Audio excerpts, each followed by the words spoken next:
Hello and welcome to the Culer Corner podcast with your host Jose Gonzalez Ayham Ali. and Ilias Mahnine. Ariel and Pineda. oh Ariel Pineda. yeah, let's go. Now, I think we need to start off this episode by saying we have won 4-2 in the Champions League. Now, I think this is an amazing accomplishment, and we saw the players being warmed up like Ariel's warming up right now. And all right, let's just be honest. It was a hostile environment, uh, a very hostile game. The away fans were at it, were on their A game. If you hear a lot of bling, it's because I won a couple of medals back in my day, but it was -6 degree weather. Now you know how crazy it is to play in -6 degree weather. That's like going when you go outside and it's really cold, so your nipples stick out. All the players' nipples were sticking out. But what do y'all think about the game environment, and what did y'all think about our win? Rafinha's nipples are practically sticking out my eyeballs, but I can't really complain about that because it's Rafinha, and No, yeah, you can't complain. I'd say it was pretty good win, but that win really showed us about our defense, especially defending corners. That was horrible, but at least we got the 3 points. Necessary 3 points to finish top 8, and yeah, this was a very crucial game.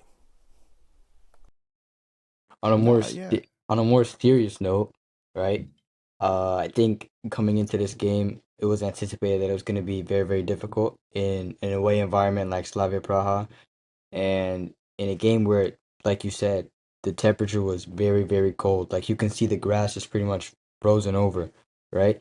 I think we expected it to be a very difficult game coming into this with a lot of pressure because Barca needed the 3 points in order to still fight for a top 8 and not have to play 2 extra games.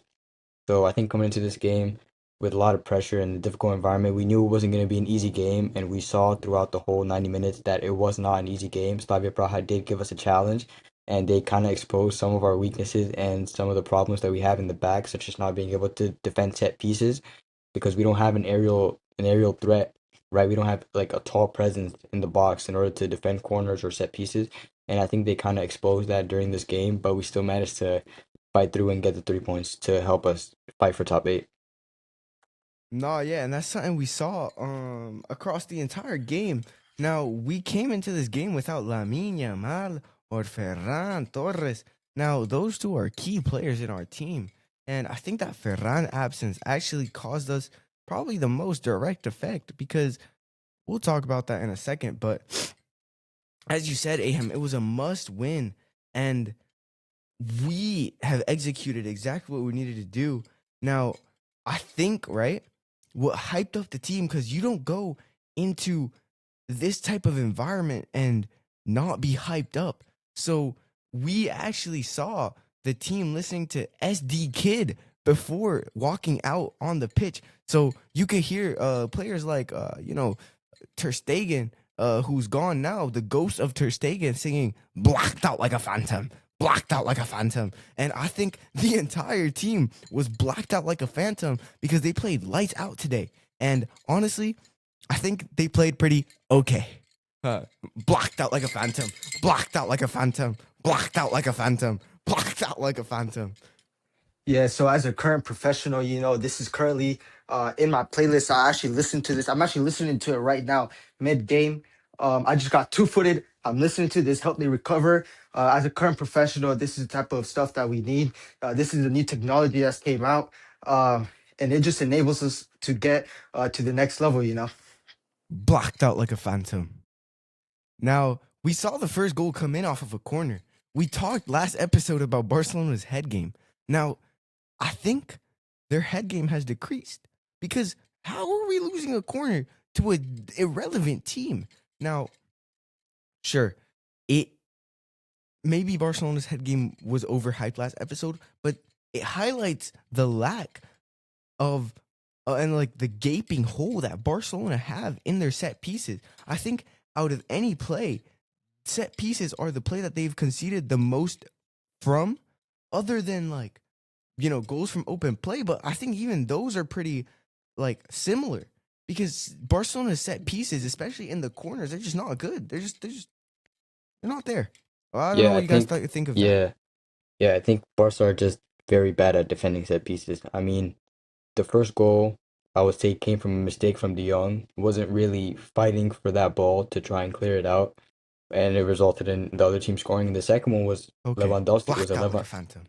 the second one was a Lewandowski own goal. So I really think the problem is with the team not being able to defend the set pieces really. Like the two goals came off of their own mistakes. It wasn't really like uh a tall player blasting in the header or something like that. It just came from the team scoring on themselves. They couldn't really defend set pieces properly. So I think that's something that really needs to be looked into and adjusted if we have any chance of going far in the Champions League this season. Yeah, so as a current professional, I mean, I see the lack of physicality in the Barcelona set pieces. I mean, when I get up there, yeah, I usually flare out my elbows, yeah. Anyone beside me, elbow them, all right? Concussion, immediate concussion, yeah. So when you're guarding players like holes, you just want to concuss them, yeah. Just take them out of the game. So what you actually want to do, I'll give you a live demo mid-game, right? So you see the ball comes out boom, right? Whoever's next to you, concussed. He's dead on the spot, right? And that's just the sort of physicality I'm seeing that's missing from this Barca defense. I concur with that statement. Now, you know, Barcelona this entire game had a lot of control, unlike this paw on my head, which is not controlling itself on my head. But we saw Barcelona like pretty much having most of the possession. But at the same time, they were just like not having any chances. Now, we have to talk about Fermin. Now, don't mind my hair, but honestly, he could mess up my hair if he wanted to. This guy, woo, you can tell he had a whole hour-long SD Kid playlist right before this because he was playing so good. His finishing, yo, that guy's finishing, genuinely, he made me finish, and I say that proudly. I mean, yeah, I agree, Blacked out like a especially phantom. especially on like that second goal. I think everybody finished at the same time continuously, and as like our nuts started to fly up into the air, we just go ahead and start thinking about the goal itself. You know, like the way he strikes it, the way he hits it straight into the bottom corner, keeper would never reach that. And especially on that first goal, with Rafinha starting it with the back heel flick into the path of De Jong with an amazing ball straight to Fermin Lopez, which I think some people at first think he missed it, but it just barely squiggled past the keeper. It's good that Fermin Lopez is doing well in these big games, for Barcelona, especially since they needed this win, and it was overall an amazing game from Fermin Lopez. Ariel, I wanted to know your thoughts about Fermin's game today before we talk about his second goal. Yeah, so watching Fermin Lopez, I mean, I couldn't really watch the game as much because I was currently playing the game as well.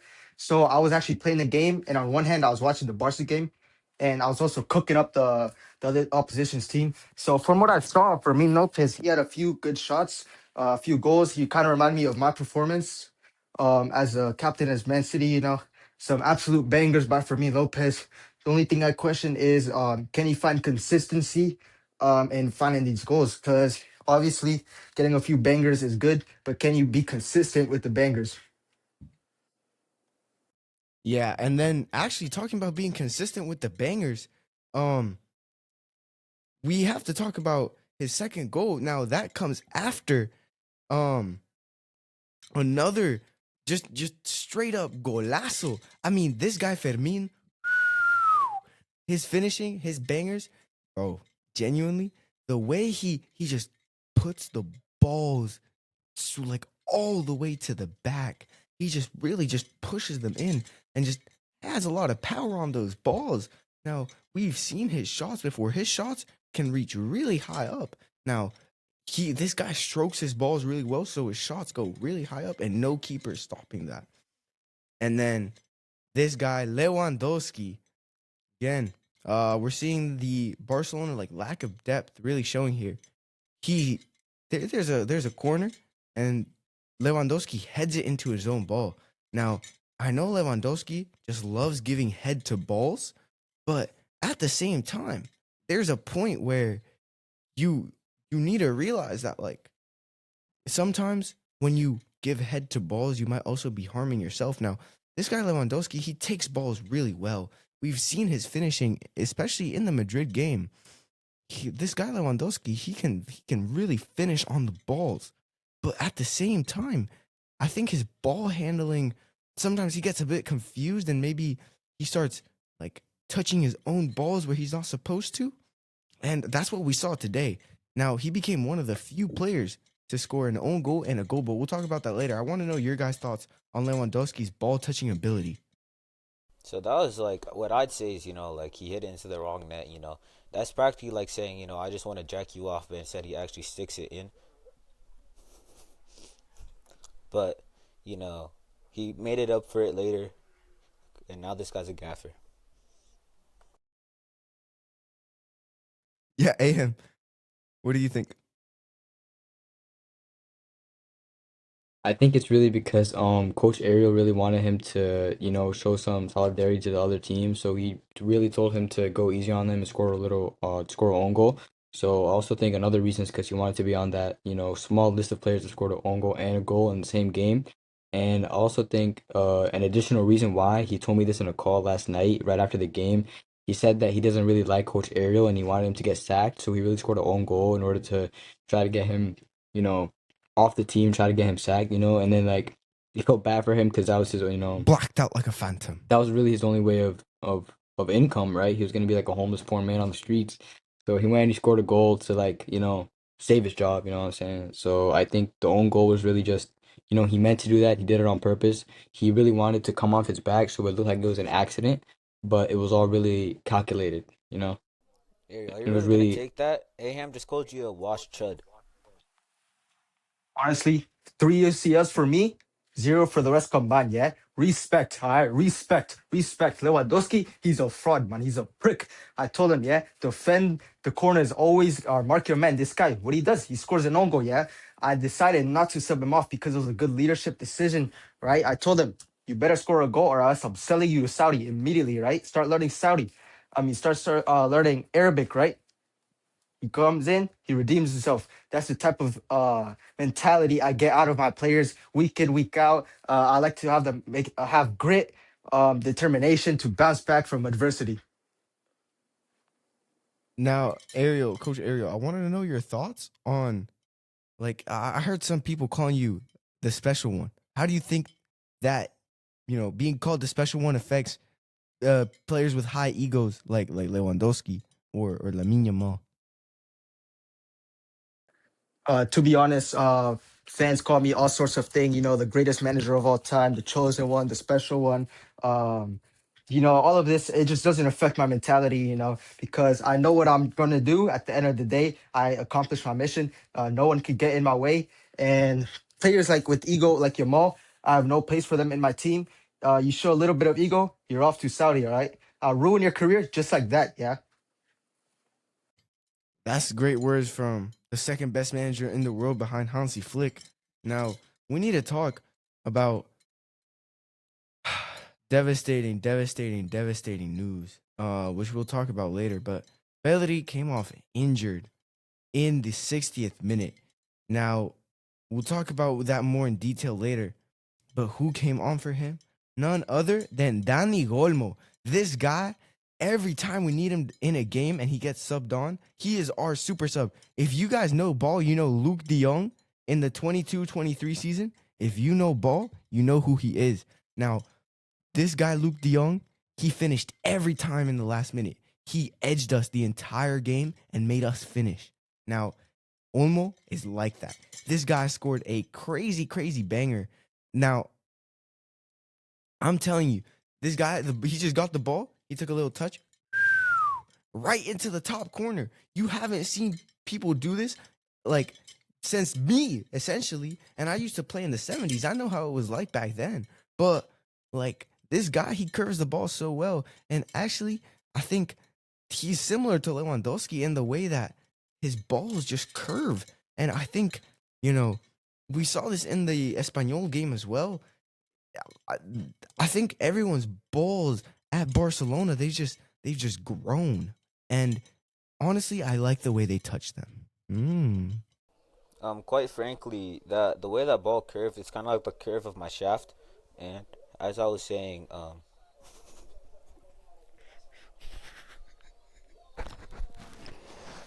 that was an amazing goal.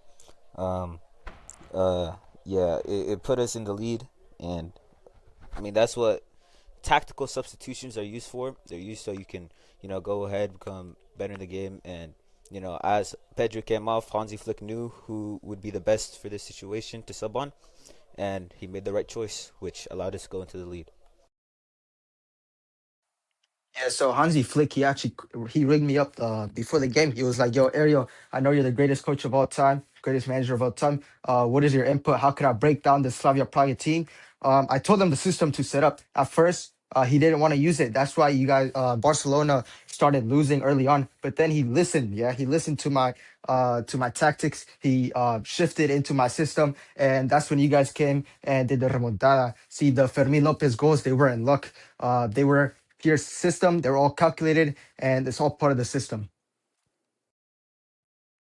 Yeah, and then I mean, just as Coach Ariel said, this determination we saw from this team only came from people like Ariel or Hansi Flick. Now, we saw Lewa joining the small club of people who scored an own goal and a goal in the exact same game. And actually, I was watching the game with Ayham, and he said, "Watch out, he's gonna do it." And Ayham called it. This guy, he has better predictions than Fabrizio Romano. This guy, he has ball knowledge. Now, I want Ayham to take the stage and talk about that Lewandowski goal. So I really think it came off the back of, great substitutions later in the game by Hansi Flick. You know, he opted for Dani Olmo instead of Marc Casado or Marc Bernal in place of Pedri, and that really paid off. Even though Dani Olmo could be, inconsistent sometimes, him playing a deeper role, uh, it really allowed him to be in the position for that goal that he scored. And not only that, but the substitution of Rashford. He came on and he changed the game immediately. He had great chances. He created opportunities. He ran out the defenders. He played good passes. You know, and it ultimately led to the goal of Lewandowski. He went down the wing and he crossed the ball in. And Lewandowski, as a regular poacher, with the striker's instincts, just managed to, hit the ball in, as a traditional number 9 would do. And that really just, cemented the game for Barcelona. Any thoughts on that, Ilias or Ariel? Yeah, Um, so my manager Ariel Pineda, he's actually played me in this role. I'm more of an attacking player. He's dropped me deep, and I've scored 10 goals in 3 minutes. So honestly, like it's just a system that works out. I mean, the manager Hansi Flick, he made a great decision. Um, with honestly, he brought on a more experienced Danny Olmo than less experienced Marc Casado, and we want to have a balance with the old men with the little kids, and we can't force the little kids to play with the balls too early on. on Lewandowski's goal, I'd say that he did really well with the pass that Rashford gave him. Rashford did really well to get that pass across, and the ball was a little bit above his foot. I think it was around his knee area, and it just shows his class with the way he absolutely controlled that ball with finesse. It kind of reminds me of how back in the day Ariel used to control balls like that back in like 05, 04. The way he used to control the balls with the finesse and then able to finish them. Like look,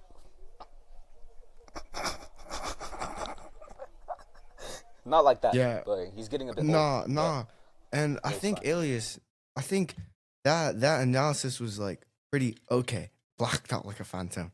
But anyway, like it's true. I've heard Ariel does control balls really well. He's actually controlled a couple of my balls. I've played with him a bit, and he's been able to make both of us finish because this guy just knows how to control balls. But um we saw Olmo and Rashford having a strong impact off the bench, kind of like what Aham said. And I think Hansi Flick, maybe with the help of Coach Ariel as well, we saw like very good tactical changes that helped really solidify the game that was kind of rough at the start. Now, we need to talk about our chances of getting in the top 8 because that is what we need in order to qualify just directly for the round, not having to play extra games. I think the last thing Barcelona need right now are extra games. Now, PSG and Newcastle both on 13 points. They play. Now, Barcelona are out of the top 8 because of goal differential. We would be in top 8 if it wasn't for goal differential. But since PSG and Newcastle play, that means at least one of them are going to drop points. Now, the best option for us is a tie, which is very possible. PSG has been dropping points left, right, and center against smaller teams, and Newcastle on their day, they're very, very good. We saw them hold Barcelona to a very solid, not a draw, but they lost. But we saw them hold a very, very solid game. Now, I want to know: do you guys think we can make top 8? And we need to score plenty of goals against our Copenhagen. Do you guys think we can do that? Is that even a question? The answer is yes. Insightful. Good answer, Ilias. To go more in depth, Barca right now are out by goal difference, as you said, only by a single goal. You know, they're on 13 points. They're in 9th place. There's also 8 teams in total that are on 13 points. And like you said, the highlight for Barcelona, other than their own game against Copenhagen next Wednesday, would be that PSG Newcastle game. We know PSG haven't been in the best of form lately, and Newcastle have been able to hold teams to a good scoreline, and I think that a draw would be the best benefit for Barcelona.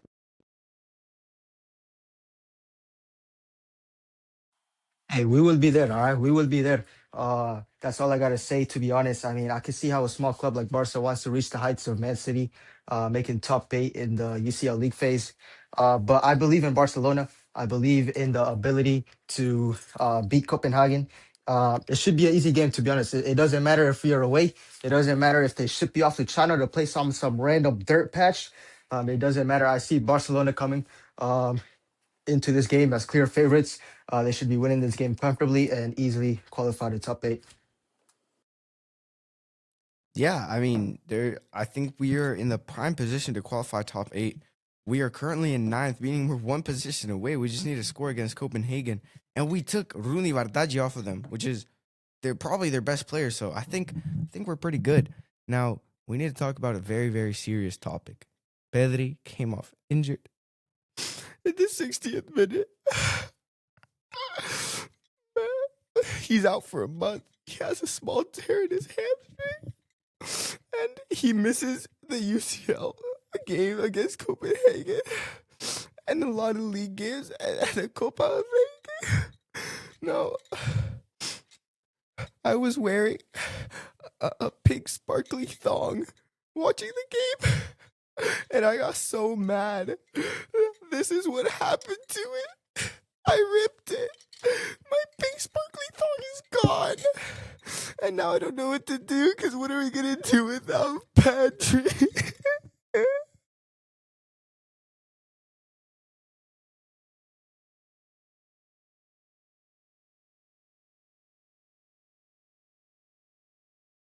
Yo, can one of y'all talk? Like, Yo, chill. It's a moment of silence for his injury. Yeah, so watching the game as a fan, I obviously didn't expect this. It just shows to like the level of physicality. I mean, their players are expected to stay physical throughout these matches, but they don't have enough breaks between break games. I mean, the schedule is way too packed. As a fan, I actually paid $3 million to attend this game. Um, and I actually left my keys at the stadium, so I'm actually heading back to my seat right now. But it's honestly devastating to me to see that Pedri has a great injury because of the fact of the greed in the soccer or football industry right now. I mean, why can't we give the players more breaks throughout the season? I think this is all Gil Manzano's fault, the referee from the last game against Real Sociedad. I think it's all his fault, and he should be executed tomorrow morning. Now, I want to ask you guys, do you think, and we've seen that Barca did this before, but we need to perform without Pedri. And Frankie de Jong's been on hot form, but I think Pedri just sets a really good tone in every match that he's in. So, how do you think this Pedri absence is going to affect Barcelona's playing style? Well, Pedri controls the game a lot, and I'd sacrifice Ayham for him to come back. Like in a heartbeat, like everybody else would. He's irrelevant For in this real, I would. situation For real, I compared to would. Pedri. And Pedri controls the game a lot, and I think like Barca's playing style will be shifted a little bit. Just the way he controls the tempo and everything. And I'd like to see how Hansi Flick will, you know, cope with this loss. Blacked out like a phantom. Yeah, so Barcelona, as is, was already very vulnerable to the counterattacks. And obviously, Ilias mentioned it that Pedri, he controls the game for Barcelona. And I just want to see how much more vulnerable Barcelona will be to counterattacks now that their main man in the midfield is gone. I do think it's important for Barcelona to be able to perform without Pedri. We saw last season with Lamine Yamal in the beginning of the season, the team was winning every single game, and then once Lamine Yamal got injured, the team dropped in form. We saw the same thing with Rafinha earlier this season, and we need to be able to fix that and sort that issue once when Pedri's injured right now. In order to, there's crucial games coming up. We don't want to drop points or, lose important games such as the one against Copenhagen. So we really need to make sure that we can stay together as a unit and perform even though Pedri's injured. Yeah, and then honestly, when I saw this injury, it made me want to turn into a British roadman, innit? Right? Yeah, I want to go straight to Brixton and start chinning up the man them still. I think to be honest, I think this injury just man, it just rubs me the wrong way still. I think the man them really need to go after Gil Manzano. I think this is his work. And you know, honestly, I think I'm gonna start speaking in Scouse. I think the Scouse accent fits me actually. And now we need to talk about the Real Oviedo match review, match the preview. Now, this is our first game back home after 1.5 months. Wallahi, that's not Uh, Scouse. yeah, it's Scottish. It's Scottish. Hey, Same stop, accent stop, still. stop trying to. Yo, Ayham, you can't do the same exact thing. So you should calm down a little bit. You understand me, all right? There's your place to talk, and there's other Yeah, places to him. talk. This is my place to talk. Now, You understand, in all right? Russia, So this is in about Russia, respect. we have news. This is about respect. That's You it. understand? It's like the In quote Russia, from we have Pineda. It's like the quote from Pineda. Astaghfirullah. Respect, respect. So next time I want you to talk in your place. Can you be quiet and and let Jose talk? Be quiet, let Jose talk, bro. Now, this is our first game back home after 1.5 months. Now, it's been a long day without you, my friend. I miss the Camp Nou. I miss seeing the light shows, the videos on the TikTok. I miss seeing everything. I just miss that, bro. Like, there's 3 things that I miss in my life right now. 1, Pedri. 2, my ex. 3, Camp Nou. Those are the 3 things that I miss. Now, I want all of them back. And now we need to talk about our previous result against Oviedo. 3-1 away. We beat them away at their home. Oviedo not looking great. They're 20th in La Liga. And we need to stay ahead of Madrid. So there is no excuse for any Barcelona player to drop points. We're not small clubs like Madrid who lose to Albacete. We're not like them. We are better than them. And we have to win this game. They're 20th in La Liga. I expect nothing else than an absolute nutting on their team. What do you guys think? it should be a good and optimal result. Anything below it is below Barca as a whole.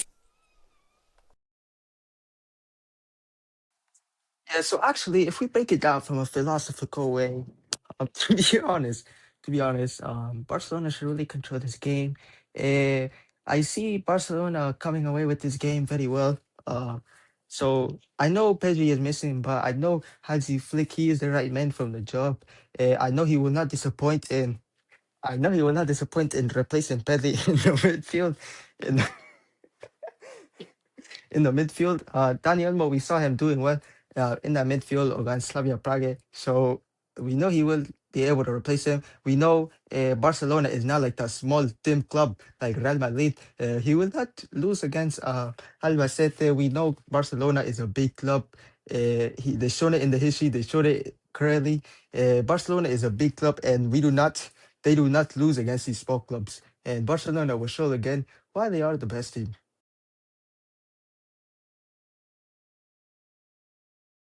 Yeah, I think in this game there's not really that much absences except for Pedri, even though he's a big absence. But we have Rafinha, we have Lamine Yamal, we have Frankie De Jong. The whole entire team is here and ready for this game, and there's absolutely no way to drop any points in this game. Barcelona have to put in a dominant performance to stay ahead of Madrid, put the pressure on Madrid on Sunday, because there's only a 1 point lead in La Liga. There's absolutely no room to drop any more points in the league whatsoever. Barcelona have to stay on top. And they have to start that by putting in dominant performance against Oviedo in this game. Yeah, I mean, you said it perfectly, right? We need to win. Now, I wanted to know what your guys' starting 11s were because my starting 11 for this game, we have nobody else but Joan Garcia in goal. Now, in my right back, I have Jules Koundé, and in my Koundé, Koundé. Sorry. And then in my center back, I have Cucu Garcia and Eddie Garcia. I think Eddie Garcia, we saw in this last game, he played really well, and I think he just deserves a spot in the starting 11 with Balde in my left back. Now in my midfield, I think we're gonna see somebody like Mar Casado. I think Mar Casado, looking for some game time. Currently back from a while from not playing, so I think this is gonna be a perfect match for him to start up again. Frankie De Jong, I think this is gonna be a good match to test how he plays without somebody like Pedri. And then in my attack, Lamine Yamal, Fermin Lopez. Fermin Lopez, so class last game. He deserved. What did he not deserve? Let me see. He deserved $1 million, my house, my keys, my mom's keys. He just deserved everything, to be honest. And then Dani Olmo, he scores bangers. He can bang me if he wants to. Insane work. I love Dani Olmo. I call him Dani Olmo. And in my striker, this is gonna be very interesting, right? I think we're gonna see Rashford at striker. Mark my words. Mark my words. Y'all gonna see. Y'all gonna see. I think he would fit very well in striker. This is a game for Hansi Flick to experiment, but I want to know your guys' starting 11s. All right, so my personal starting 11 will be João Garcia in goal, as always. And then right back, I'd play João Cancelo. I'd let him get some game time against Real Oviedo. Kubasi and Eric Garcia, of course, in the back line, and then Bolde. And then after that, my midfield is about the same trio as you had with De Jong, Casado, and Fermin Lopez. I'd personally have Rashford on the left wing because that's where he prefers to be. Lamine Mo on the right, and then striker, Lewandowski.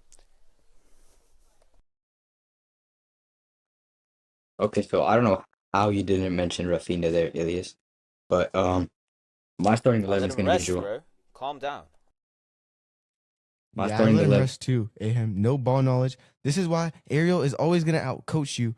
Ariel is a better coach than you because I know Ariel doesn't have Rafinha in the starting 11. He needs to rest. He needs to rest. Rafinha is the most important player. I will defend him. If somebody says, would you rather kill a small baby and an elderly person and half your family or kill Rafinha? Wallahi, I'm keeping Rafinha. I'm choosing Ayham. I look, take that back. But nah, Rafinha, genuinely, he can have the world, bro. If he wants my money, if he wants me, whoo, I would be the happiest person alive. If he ever said, "Yo, Jose, come here, bro. Let me tell you something," I would be like, "Ooh, yeah." All right, but let me get to the Be point. his doll. Would you be his little doll that let you? Would you let him do anything to you? That's the thing. On my about life, Rafinha. I would. All right, so I don't know why you're resting Rafinha, even though we already rested him as a precaution in the Sociedad game. So I don't know why you guys are resting him, even though he just got rested a week ago. So anyway, I'm having Juan Garcia as my goalkeeper, Balde at left back, Eric Garcia and Kobarski as my center backs, and Kunde at right back. I actually think Hansi Flick is going to go with Dani Olmo and De Jong as the two midfielders, with Lopez at the 10. And I think it's going to play with Lamine Yamal at the right, Rafinha at the left, and Lewandowski up top. Yeah, so I don't know why any of you guys are talking like you guys have any in-game experience. Personally, I think I would shift up Eric Garcia into that CDM role alongside Casado and bring Gerard Maldini into that center back role. I'll even take it one step further, benching Lamine Yamal. I've mentioned it earlier. If you have an ego, you're off to Saudi Arabia. So I'd like to see Rooney Baji in that right wing role. So De Jong just doesn't exist then. De Jong. I said Eric Garcia and De Jong midfield No, you pair. did it. You said Casado. You said Casado. Yo, listen. Oh my god. Oh my god. He's a fraud. He's Get a him fraud. This guy's out! a fraud. Get him out of my Get this guy podcast! out of here. Get him This guy's out! a Get him out of my fraud. podcast! The weak little liar! Get him out! Get him out! Now I want to know, other than the chaos that's happening, who your guys' standout player is gonna be? Let's start with Ariel. Who's your standout player? Because whatever you say is probably gonna be wrong because you're a liar, little Nas. My standout player is going to be Daniel Olmo. I feel like he's going to find his form within these games, and he's going to be my standout player. Okay, blacked out like fun. Ayham? Probably Lamine Yamal. Extrapolating. Ilias? Rashford. Can you repeat that? Marcus. All right. Marcos. And then for me, who else? I think. Now we'll have a look. We'll certainly have a look. I think Lamine Yamal is gonna get himself on the score sheet. He's gonna score 2 or have 1 goal, 1 assist. Mark my words.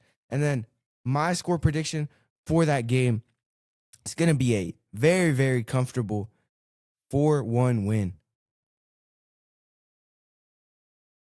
Ilias?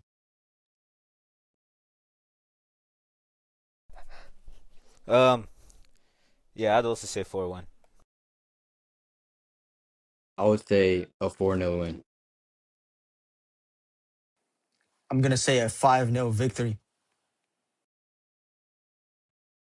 Now, I think that pretty much wraps up our episode. Unfortunately, there hasn't been a lot of midweek news, and this is because of the space of time between the games. But we'll keep you updated next episode if we do. I also want to give a shout out to a special fan out there who involves themselves in chemistry. If you know, you know. Just please stop laughing at our videos. Our videos are not funny. They're meant to be serious. We are a serious podcast. Boy, so leave I the don't know. pitch. Leave the pitch. Leave Yeah, the pitch. I don't know why you're laughing at our serious podcast. This is extremely high ball knowledge to get what we talk about. If you don't get what we talk about, it's because you don't have enough ball knowledge. It's quite disrespectful. And honestly, that little prick should stop laughing at everything that we say. Yo, he's a fan, bro.